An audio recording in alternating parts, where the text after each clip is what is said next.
It's my feel-good breakfast show. Welcome back to your Feel Good Breakfast Show. We've had dessert and let's tuck into something real spicy right now. It's time for a midweek recap of your entertainment news. Let's get into it. Bring it on. Oh, okay, I'm very excited about this one. We're going to go local, then we're going to go international, and we'll see where we go from there. But we spoke about Anela Mdoda a little while ago, all around the incident with the e-hailing service, right? And now there's been a little bit of an update that has sparked a lot of debate. So basically, initially, if you missed the story, Anela was in Cape Town, and she was traveling to wherever she needed to be, and she started pretending she was on a live, but recording this Uber driver threatening her, essentially. And he was saying that, you know, in his country, if a woman does this particular thing, they would do some correctional practices, which I don't want to say on, you know, morning TV, to ensure that she never does it again. And she basically came out with this story, but he gave his side of the story now. Oh, did they locate the driver? They located the driver, probably because the facial recognition, right? And now he's come forth and basically said that she was lying on the back of the car, and he was basically asking her, are you tired or are you tipsy? And from there, that really just set her off. She got really angry, and then, you know, actions just started to roll out from there.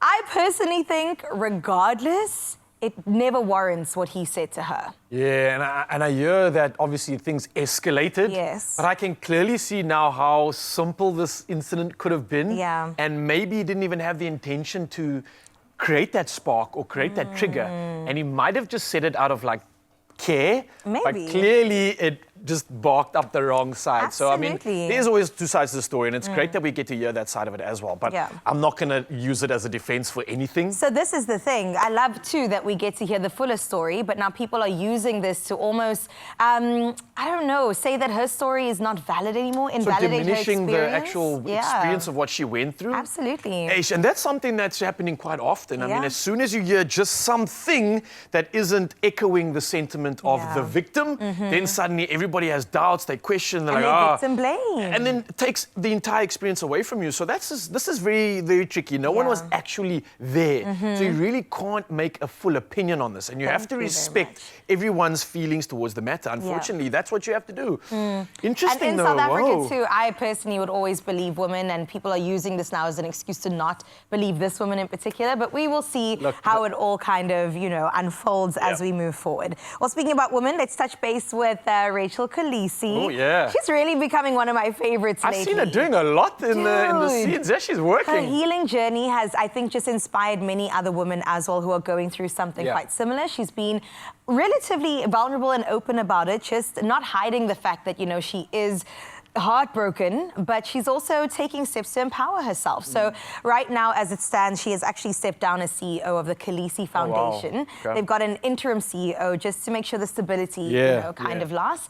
But she's really taken on a health journey, her fitness journey, her wellness journey, and she has recently made a cover also, you know, just talking about her story, which has been so beautiful to see. It has, and you know that these things can turn out to become so messy, right? Yeah. But it's so beautiful to see the amicability, the maturity in how this has been handled. And there's no one that's at the end of this with hate or remorse, and the public also loves both sides as well. But it really is great to see this happening, because I think so many women in our country and in the world can resonate with what she's going through right now, and to see her come out of this with more than a silver lining. Yes, she's paying attention to the fact that she is hurting, she's going through real emotions, but yet she's able to use that as a silver lining to succeed. Fuel, right? Yeah, it's beautiful. And on the other side, I mean, Sia's also just winning at life. Recently, we also said in the news that this had happened. He basically has now got a wonderful place at Northwest University, opened the Sia Carissa residence. So they named a residence after him, which only makes sense as the Springbok captain. I mean, you have to pay homage to it. And there he is, just really enjoying the moment. It's interesting to me because a lot of the conversation has been about our heroes and people we look up to. And somehow there was this thought that was going to end. But they are still heroes. They're still doing incredible work in the spaces that they play in. It's just the fact that they aren't together anymore doing it. So and that happens. Yeah, and it's real.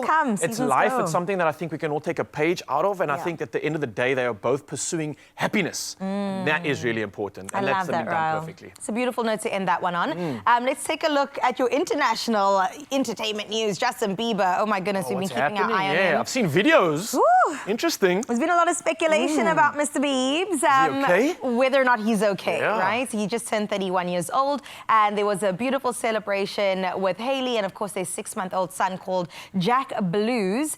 And they had a cozy getaway, and that was really wholesome and lovely to see. But the thing is, people have been speculating his drug use, which is a little bit scary to consider. But one of his reps said, you know what, that's actually really shameful and pitiful. I can't believe people would have made these allegations. Yeah. The man's tired. And isn't he also like dealing with some issues? He is. He also had to stop touring because of these issues as well. He had a lot of health concerns. I'm saying if it's not the health concerns, this man shouldn't be tired, because when was the last time we heard a Justin Bieber single?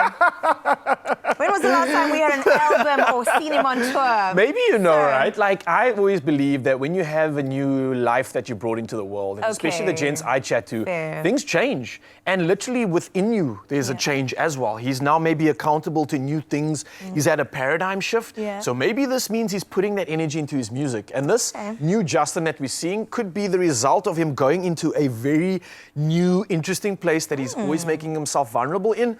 So I don't know. I'm looking forward to this new dad version of J Bibbs and see what he can express. Maybe something we can all relate to. Oh, I like that. We all being you two. Are you? You want to tell us?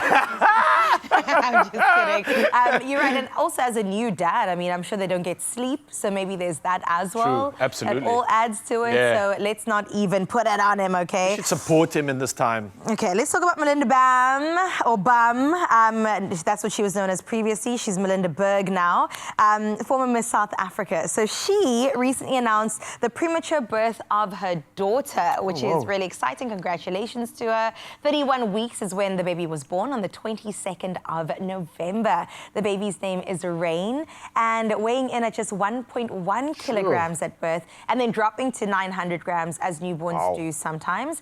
But listen, this baby is a testament to resilience and faith. Just keep believing that the baby can keep going. And she also went online and just shared her gratitude, you know. It is a beautiful moment that she could cross that line, still give birth to her baby, and they both are doing well today. Oh, can you imagine the stress that women go through just in general when you are growing a human inside of you, and then that, like, overwhelming concept of just like crossing that line. I'm so grateful that this was a success. And it's always a scary thing. So celebrating that new life, yes, along with you and your man. What a growing, beautiful family. And that is how we wrap up on the best note on your entertainment news segment right here on Expresso. And just after this, how does a crunch munch challenge sound to you? Oh, it sounds crunchy indeed. Lots of textures. Well, we'll see what that's about straight after this. Oh, yeah.